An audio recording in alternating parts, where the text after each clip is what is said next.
श्री राम। आप सभी के हृदयस्थ ईश्वर को वंदन करते हुए गोस्वामी तुलसीदास रचित श्री रामचरितमानस इस ग्रंथ का जो प्रथम सोपान अर्थात बालकांड का जो हम चिंतन कर रहे हैं, सज्जनों, यह हमारा कथा निरूपण क्रमांक 156।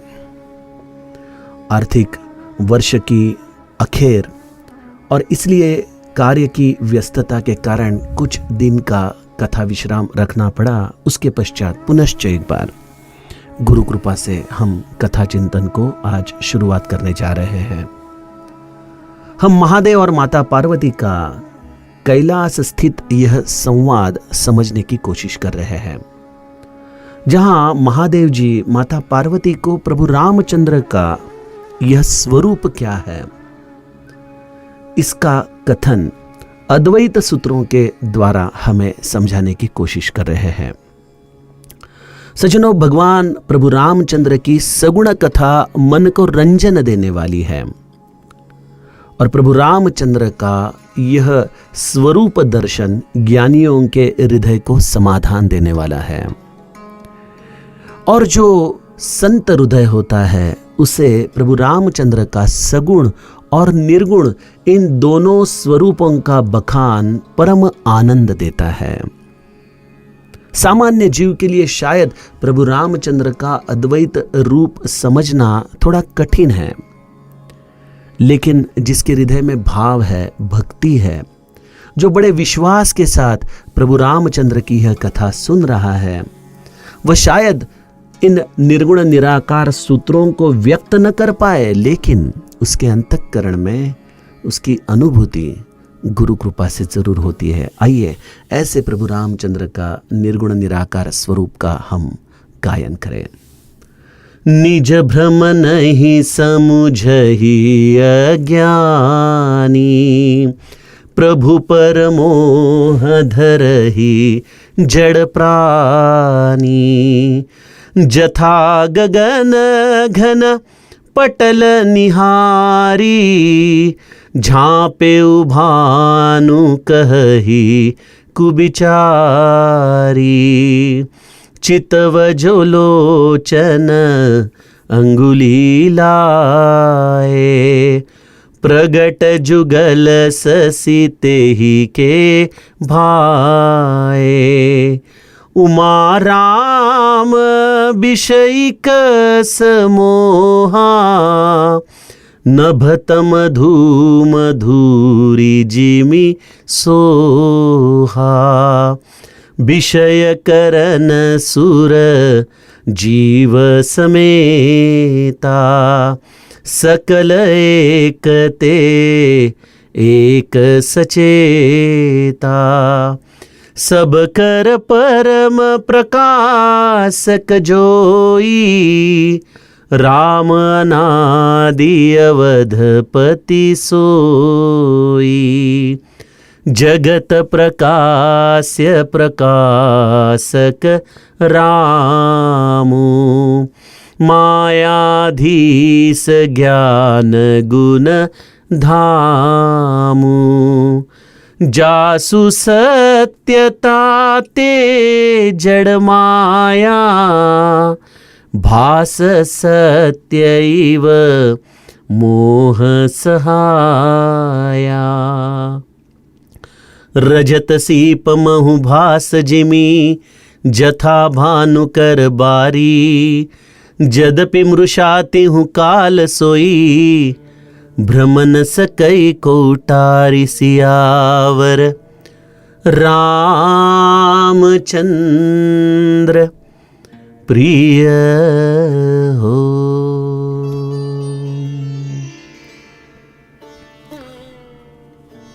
सज्जनों, प्रभु रामचंद्र का यह चरित्र हम प्रत्यक्ष महादेव के वाणी से समझने की कोशिश कर रहे हैं। प्रभु रामचंद्र कौन है? क्या यह केवल एक कौशल्या के सुपुत्र ऐसी एक मनुष्य रूप की धारणा ही है? क्या वह केवल दशरथ के सुपुत्र, अयोध्या के राजकुमार इस भूमिका से ही बंधे हुए हैं।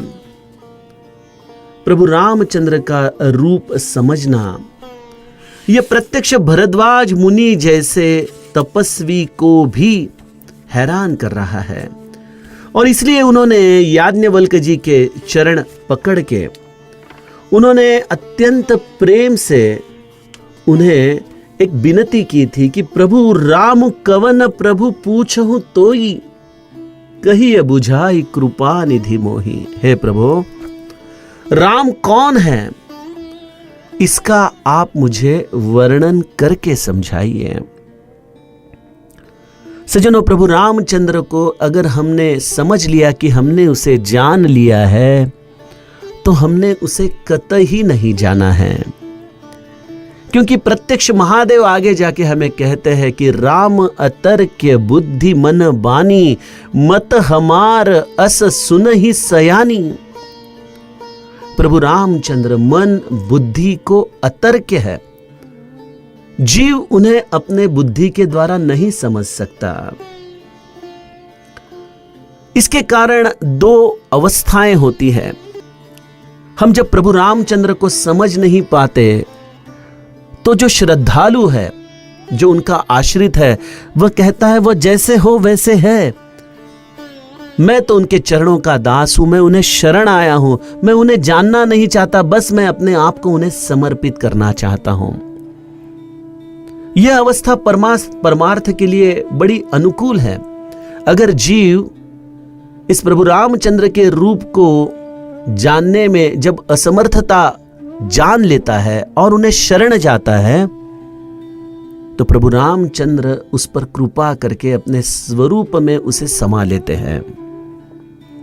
लेकिन एक दूसरी जो पर्यायी व्यवस्था है इस परमार्थ में, कि जिसके कारण व्यक्ति अनुभव से अपने बुद्धि प्रामाण्यवाद से प्रभु रामचंद्र को जानना चाहे, और उसमें जब वह असफल हो जाता है,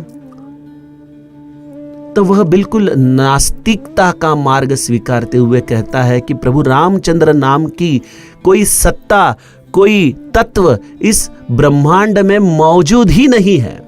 वह प्रभु रामचंद्र पर ही आरोप लगा देता है।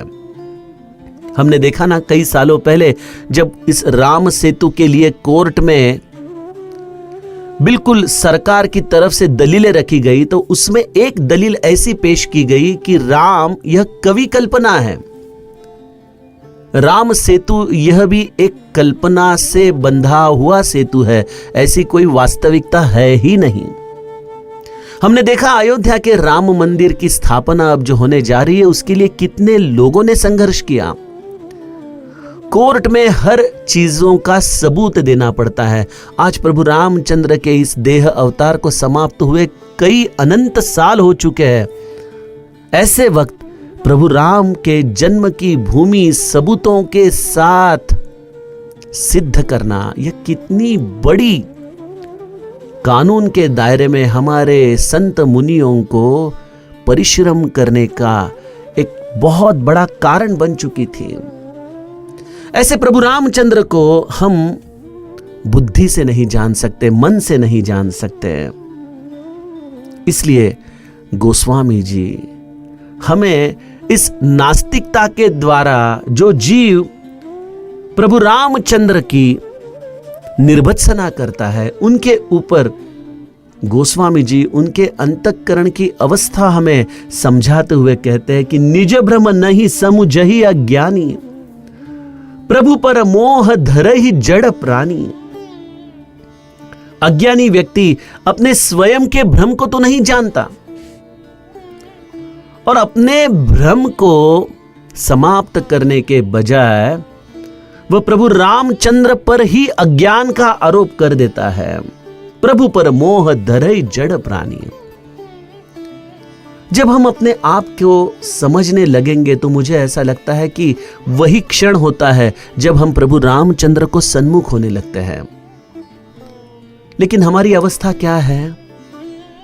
हम प्रभु रामचंद्र को इन चर्म चक्षुओं के द्वारा अनुभव करना चाहते हैं, और वह हमें अनुभव नहीं देते, इसलिए हम उन पर ही अज्ञान का दोषारोपण कर देते हैं।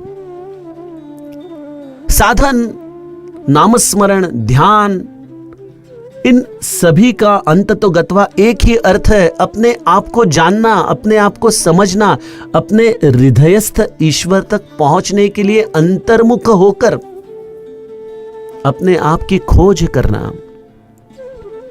लेकिन जीव अपनी खोज करने के लिए कतई तैयार नहीं होता। वह तो हमेशा स्वयं को निर्दोष समझता है और समस्त जगत को दोषी समझता है, जिसके कारण उसे इन चर्म चक्षुओं से प्रभु रामचंद्र का दर्शन तो होता नहीं, लेकिन इसके कारण वो प्रभु रामचंद्र पर अज्ञान से कई प्रकार के आरोप कर देता है। गोस्वामी जी इसके लिए हमें उदाहरण देते हैं महादेव की वाणी से कि जथा गगन घन पटल निहारी, झापे भानु कहई कुविचारी। कल ही मेरा नामस्मरण भक्ति के प्रति एक चिंतन पूना में एक मंदिर में, सदगुरु जंगली महाराज मंदिर में था, और तभी मैंने यही बिल्कुल उदाहरण नामस्मरण के प्रति सामने रखा था कि नामस्मरण की महती सिद्ध करने की कोई जरूरत नहीं है, क्योंकि सूर्य को सिद्ध करने की क्या जरूरत है, वह तो स्वयं सिद्ध है। अरे जिसके प्रकाश के कारण तो हमारा अस्तित्व है, तो हम उसके अस्तित्व को किस तरह से सिद्ध करें। मुझे एक सुंदर गजल की याद आती है, जिसमें गजलकार कहते हैं कि हर जर्रा चमकता है अनवारे इलाही से, हर सांस ये कहती है हम हैं तो खुदा भी है। ईश्वर को ढूंढने के लिए इससे और क्या प्रमाण चाहिए। इस विश्व के हर छोटे से छोटे जर्रे को सचेतन करने वाला तो ईश्वर है, और आज हम जीवित है इसका मतलब ईश्वर है। इससे और क्या सुंदर प्रमाण दे। बहुत सुंदर गजलकार ने चंद शब्दों में ईश्वर का अस्तित्व हमारे सामने रखा है। लेकिन सूरज जो स्वयं सिद्ध है, उसके अस्तित्व को ही अगर कोई मिटाने चला तो विज्ञान ने भी यह मान लिया है कि अगर सूरज लुप्त हो जाए इस ब्रह्मांड से, तो पृथ्वी पर जीवों का अस्तित्व कुछ मिनटों के लिए भी नहीं रह सकता। इतना हमारा अस्तित्व सूर्य की रोशनी पर, सूर्य के द्वारा मिलने वाले इस ऊर्जा पर आधारित है। लेकिन कई बार जब आसमान में मेघ घिर जाते हैं, कई बार जब बादल आने के कारण सूरज उन बादलों के द्वारा पृथ्वी पर स्थित लोगों को दिखाई नहीं देता, तो लोग कहते हैं कि सूरज डूब गया, सूरज लुप्त हो गया। लेकिन सूरज क्या इतना छोटा है कि कुछ बादल उसे आकर लुप्त कर सके? यह तो जीव की भूमिका से सूरज लुप्त हुआ है। सूरज की द्वारा अगर सोचा जाए तो उन्हें इन मेघों का शायद अंदाजा भी नहीं होगा कि उन्होंने अपने आप को ढक लिया है। वैसे ही प्रभु रामचंद्र अति व्यापक है, स्वसंवेद्य है। एक सूरज की रोशनी तो शायद इस पृथ्वी और इस ब्रह्मांड के लिए पर्याप्त हो, लेकिन प्रभु रामचंद्र का दर्शन कैसा है? भगवत गीता में जब अर्जुन को श्री कृष्ण ने विश्वरूप दर्शन दिलाया, तो अनंत कोटि सूरज एक साथ अगर चमक उठे तो उसके रोशनी से भी अधिक रोशनी से यह परमात्मा अर्जुन के सामने इस विश्वरूप दर्शन में प्रकट हुआ है। तो सज्जनों, ऐसे सूरज रूपी परमात्मा को हम कैसे ढक सकते हैं? लेकिन जिस तरह से जीव अज्ञानवश ये वाणी कहता है कि जथा गगन घन पटल निहारी, झापे भानु कहहि कुविचारी, कि सूरज लुप्त हो गया, उसी तरह से अज्ञानी जीव स्वयं के मोह रूपी बादलों के कारण यह कह उठता है कि इस ब्रह्मांड में ईश्वर नाम की कोई संज्ञा है ही नहीं, उसका कोई अस्तित्व ही नहीं है। तो महादेव जी माता पार्वती को समझाते हैं, चितवज लोचन अंगुली लाए, प्रगट जुगल ससी तेहि के भाए, उमा राम विषयिक समोहा, नभ तम धूम धुरी जिमि सोहा। तो यहां पे जीव की अवस्था में एक स्वाभाविक प्रश्न हमें प्रकट होता है कि अगर केवल और केवल प्रभु रामचंद्र ही इस ब्रह्मांड में भरे हुए हैं, हर जर्रे को अगर वो सचेतन कर रहे हैं, तो फिर हमें उनका दर्शन क्यों नहीं होता? हमें यह ब्रह्म की व्याख्या समझ में तो आती है, लेकिन हमें जान नहीं पड़ती, हमें उसका अनुभव नहीं आता। हमें तो यह दृश्य पाषाण ही दिखाई देता है, यह पेड़ पौधे, मनुष्य, ये विषय, ये धन, बस यही हमें सत्य लगता है। लेकिन इनको अगर सचेतन करने वाला प्रभु रामचंद्र है, तो उसका दर्शन हमें क्यों नहीं होता? तो महादेव जी हमें अपने बचपन की याद दिलाते हैं। वो कहते हैं, चितवज लोचन अंगुली लाए, प्रगट जुगल ससी तेहि के भाए। आसमान में एक ही चंद्रमा प्रकाशित होते हुए भी बचपन में अगर हम हमारी आंखों को उंगली से दबाए, तो इन आंखों को एक ही वक्त दो चंद्रमाओं का दर्शन हमें उसी आसमान में करने की एक चेष्टा हम बचपन में करते जाते थे। हमें कई बार बड़े डांटते थे कि इस तरह से अपनी उंगलियों को अपने आंखों में मत घुमाओ, क्योंकि आंखें खराब हो सकती है, आपकी दृष्टि में कोई दोष उसके कारण उत्पन्न हो सकता है। लेकिन कुछ कुछ आदतें बचपन की ऐसी ही रहती है, जैसे कि ओठों को चबाना या अपने जिह्वा से अपने दांतों को निरंतर दबाते रहना, या कई लोगों को आंखों में उंगली डालना। ऐसे कई प्रकार के जो बचपन के खेल हमें याद आते हैं, उसमें से ये एक खेल है कि जिसके कारण नेत्रों में उंगली दबाने से एक ही चंद्रमा हमें दो दिखाई देता था। उसी तरह से गोस्वामी जी कहते हैं, हमारा बचपना अभी तक गया नहीं, एक ही राम होते हुए भी हमें सगुण राम और निर्गुण राम दिखाई पड़ रहा है। चितवज लोचन अंगुली लाए, प्रगट जुगल ससी तेहि के भाए। ये निर्गुण और सगुण, ये व्याख्याएं क्या है, किसने की है? ये मेरे अज्ञान ने तो इनकी व्याख्याएं की है, अन्यथा एक ही तो राम है। नाम रूप दुई ईस उपाधि, अकथ अनामी सुसामुझि साधी। नाम वंदना में गोस्वामी जी ने हमें बताया है कि ये दोनों उपाधियां हैं इस ईश तत्व की, और यह इसके अंदर का दूजा भाव अगर किसी ने तैयार किया है, तो वह मेरा अज्ञान ही तो है। और इसलिए महादेव माता पार्वती को कहते हैं कि उमा राम विषयिकस मोहा, नभतम धूम धुरी जिमि सोहा।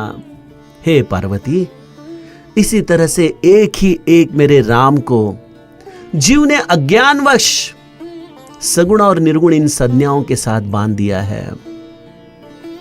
मेरा राम कैसा है, उसके प्रति सगुण चरित्र के द्वारा अगर हम उसे मनुष्य समझने की गलती करें, तो इस मोह के कारण भी हम उस पर आरोप करते हैं।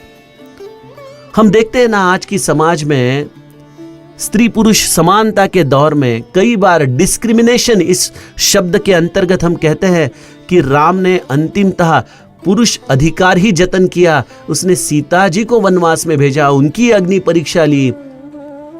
एक छोटे से व्यक्ति के आरोप से उन्होंने सीता जी का त्याग किया। यह सब हमारे मोह का ही दर्शन है। प्रभु रामचंद्र के सगुण चरित्र पर भी हम आरोप करते हैं, उसे मनुष्य हम समझ बैठते हैं, और उसके निर्गुण निराकार को सगुण चरित्र से अलग समझने की भी एक अज्ञानता की भूमिका निर्गुण निराकार उपासकों में हमें दिखाई देती है। तो गोस्वामी जी कहते हैं, यह सब हमारे मोह का प्रदर्शन है। प्रभु रामचंद्र के प्रति ऐसी कोई भी संकल्पना बिल्कुल उसी भांति है जैसे नभतम धूम धुरी जिमि सोहा। आकाश में देखिए, हम कई बार देखते हैं सूरज डूबने के पश्चात अंधकार छा जाता है, तो हम कहते हैं कि आसमान में अंधेरा छा गया। कभी कभी अभी गर्मियों के दिन आ रहे हैं तो लू उठती है, लू उठने से, जोर की हवा बहने से धूल जमीन से उड़कर आसमान में बहुत ऊंचाई तक जाती है, तो हम कहते हैं कि आसमान धूल से भर गया। तो गोस्वामी जी कहते हैं कि आकाश में अंधकार हो गया, आकाश में धुआं फैल गया, आकाश में मिट्टी फैल गई, इसे हम आकाश से जोड़ने की जो यह शब्द रचना करते हैं, यह शब्द रचना ही स्वयं में अज्ञान है, क्योंकि आकाश तो बिल्कुल निर्लेप है। क्या आकाश को धूल स्पर्श करती है? क्या आकाश को रोशनी स्पर्श करती है? क्या आकाश को धुआं स्पर्श करता है? नहीं, आकाश में यह सब हमें दिखाई देता है, लेकिन सत्य तो यही है कि आकाश उनसे परे है। तो वैसे ही मेरा प्रभु रामचंद्र एक ही एक होते हुए भी उस पर सीता जी के त्याग का धूल, मिट्टी हमारे जैसे लोग अज्ञान के वश उस पर फेंकते हैं। कहां ईश्वर है? अब तो कलयुग आ गया, यह तो रामायण की बातें हैं, वह अब इस जमाने में क्या हमें उपयोगी रहने वाली है, मार्गदर्शन देने वाली है, ऐसा कह के हम स्वयं को ही अंधकार में डुबा देते हैं, कहते हैं कि ईश्वर लुप्त हो चुका है। तो सज्जनों, यह सब जीव के अज्ञान की महिमा है कि वह प्रभु रामचंद्र पर आरोप करता है। यह तो ब्रह्म है, वह तो शाश्वत है, नित्य है, निरंतर है। आप आज हो तभी भी वह है, आपके अनंत जन्म होने के पश्चात भी वो वैसा ही रहेगा। अरे छोड़ो, इस ब्रह्मांड के कल्पांत के बाद भी वो वैसा ही रहने वाला है।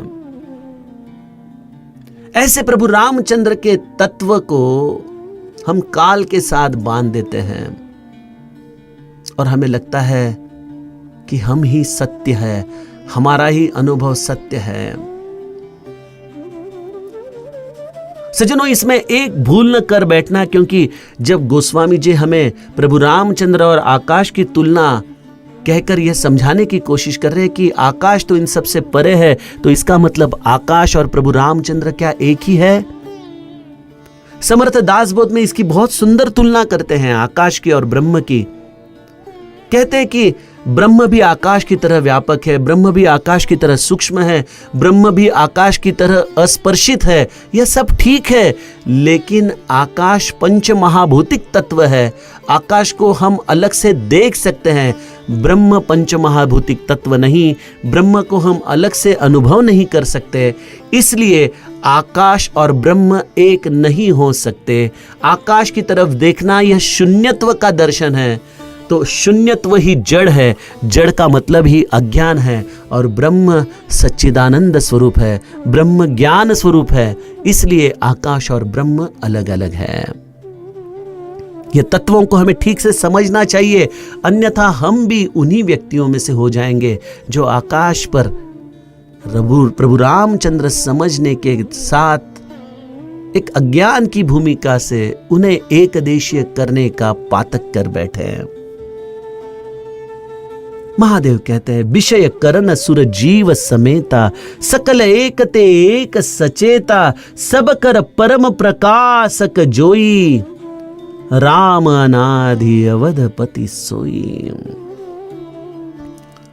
देखिए, जैसे प्रभु रामचंद्र ने कहा है कि निज भ्रम नहीं समुझहि अज्ञानी, हमें अपने आप को समझना है। हम कौन हैं?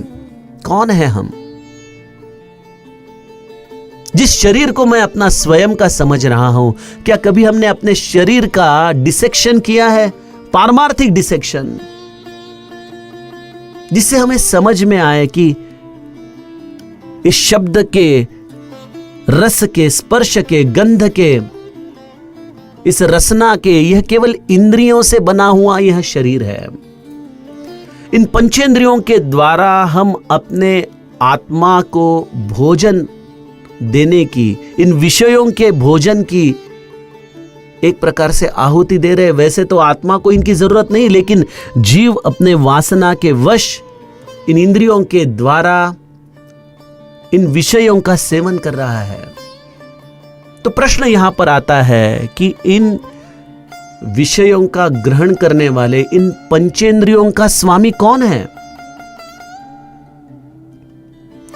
किसी मृत व्यक्ति के सामने आप पंच पकवान जाके रखो, देखिए हमारे यहाँ पे व्यक्ति मरने के बाद हम भी उनके 10वें 12वें दिन उन्हें जो पसंद है वह चीजें रखते हैं। क्या वो खाते हैं?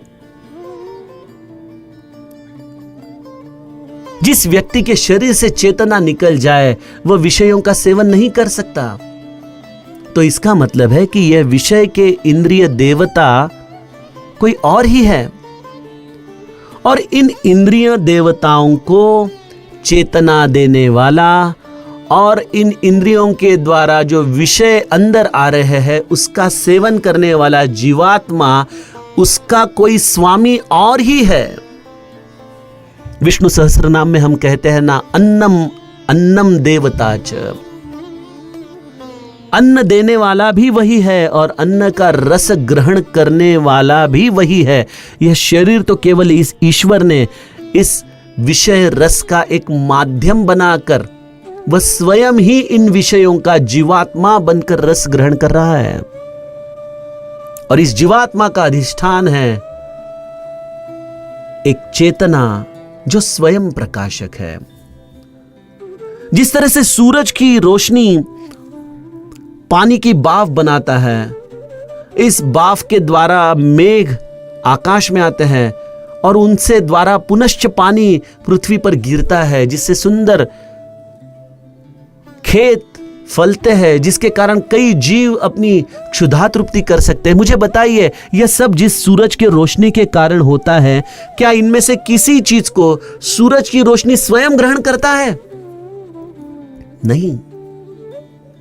उसी तरह से परम तत्व सबकी चेतना है, लेकिन उनमें सब में रहते हुए भी वो सबसे परे है।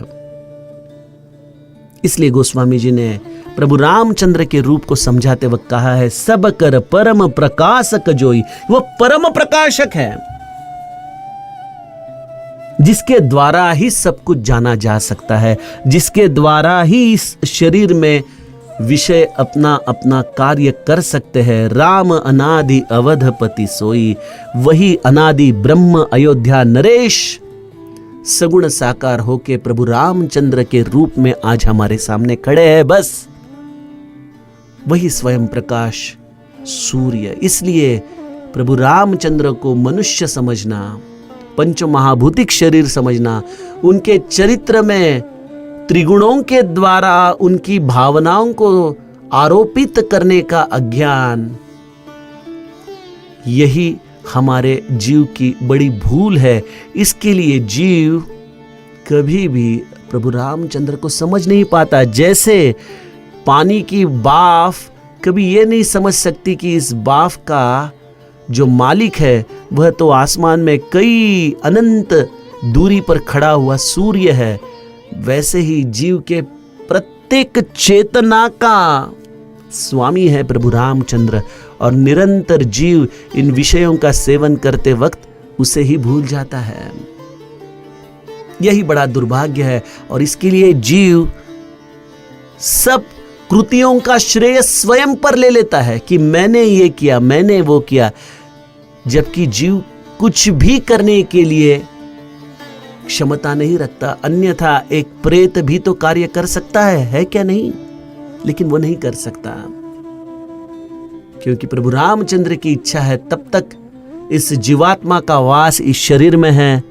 जब तक जीवात्मा है तब तक पंचेंद्रिय के देवता इस शरीर में रहते हैं, और जब प्राण निकलता है शरीर से, जब ये चेतना निकल जाती है, जब ये जीवात्मा निकलता है, तो उसके पीछे पीछे ये समस्त देवता भी शरीर छोड़कर निकलते हैं, और उनके द्वारा ही इस शरीर का कार्य खत्म हो जाता है। इसलिए इस शरीर को एक माध्यम समझकर इसे प्रभु रामचंद्र के सुमिरन में जो लगाए, जो निरंतर अकर्तुम भाव से रहे, वही इस माइक सृष्टि में रहते हुए भी माया से परे है। जगत प्रकाश्य प्रकाशक रामू, मायाधीश ज्ञान गुण धामू। ये जगत प्रकाश है, और इस प्रकाश को प्रकाश देने वाले हैं प्रभु रामचंद्र। यही ब्रह्म तत्व जो इस माया के भी स्वामी हैं, समस्त ज्ञानों के और गुणों के वह धाम हैं, और जिसके सत्ता के कारण ही यह माया भी हमें सत्यत्व से प्रचीति देती है। यह सब कुछ होता है केवल उस स्वयं प्रकाशक प्रभु रामचंद्र से। महादेव कहते हैं, रजत सीप महु भास जिमी, जथा भानुकर बारी। जद्यपि मृषाति हूँ काल सोई, भ्रम न सकई को उतारी। जिस तरह से किसी चांदी के बर्तन में या किसी सिंपले में हमें पानी होने के कारण उसमें सूर्य के किरणों की प्रचिति होती है, जबकि सूरज की किरणें उसमें नहीं है, वह तो केवल उसका प्रतिबिंब है, वैसे ही हर जीव की चेतना है प्रभु रामचंद्र और वही उसका सही रूप है। ऐसे इस माया रूपी विश्व का वर्णन अगर हमें कोई समझा के दे सकता है तो वह केवल प्रभु रामचंद्र की कृपा ही हमें अपने स्वरूप का दर्शन दिला सकती है। आइए सज्जनों, महादेव के वाणी से इस प्रभु रामचंद्र के इस अद्वैत तत्व को हम जानने की गुरु कृपा से कोशिश करें। जानकी जीवन स्मरण। जय जय राम।